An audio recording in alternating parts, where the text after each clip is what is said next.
आज हम बात करेंगे भारत की सबसे पवित्र नदी के बारे में, जिसके जल को सालों साल भी रख दिया जाए तो भी कीड़े नहीं लगते। हाँ, आज हम बात करने वाले हैं पवित्र नदी गंगा के बारे में। गंगा नदी का उद्गम या हम कह सकते हैं कि उनका निर्माण भागीरथी और अलकनंदा नदी से मिलकर होती है। ये नदियाँ देवप्रयाग में मिलती है, जिसके बाद मुख्य धारा का नाम गंगा हो जाता है। देवप्रयाग उत्तराखंड राज्य में टिहरी गढ़वाल जिले का एक कस्बा है, जहाँ से गंगा नदी के नाम से आगे बढ़ती है। गंगा नदी के किनारे अनेक मंदिर हैं। गंगा नदी की मुख्य शाखा भागीरथी नदी है, जो गढ़वाल में हिमालय के गौमुख नामक स्थान पर गंगोत्री हिमनद से निकलती है। इसी ग्लेशियर से भागीरथी एक छोटे से गुफानुमा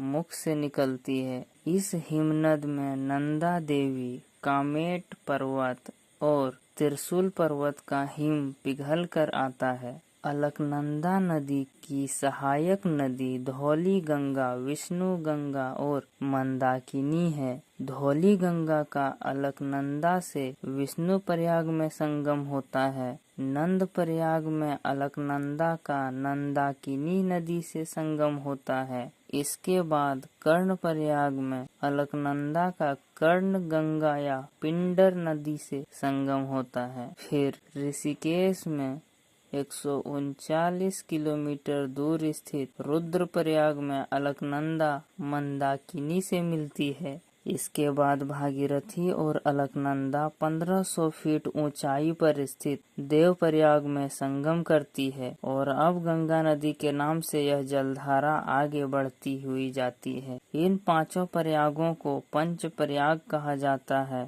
जब गंगा नदी हरिद्वार में आती है तो वह पहली बार मैदानी इलाकों में प्रवेश करती है। यह भारत की सबसे लंबी नदी है, जिसकी लंबाई 2525 किलोमीटर है। भारत और बांग्लादेश में यह नदी बहती है। गंगा नदी को बांग्लादेश में पद्मा नदी के नाम से जाना जाता है। जहां गंगा नदी समुद्र में मिलती है, वहां दुनिया का सबसे बड़ा डेल्टा सुंदरवन डेल्टा और मैंग्रोव वन का निर्माण करती है। इस मैंग्रोव वन में भारत का राष्ट्रीय पशु, जिसे बंगाल टाइगर के नाम से जाना जाता है, वह पाया जाता है। गंगा नदी के कारण गंगा का मैदान, जो जलोढ़ मृदा से बनी हुई है, लगभग 10 लाख वर्ग किलोमीटर में फैला हुआ उपजाऊ मैदान का निर्माण करता है। इसी कारण यह क्षेत्र घनी आबादी वाला क्षेत्र भी है। वैज्ञानिकों के अनुसार गंगा नदी के जल में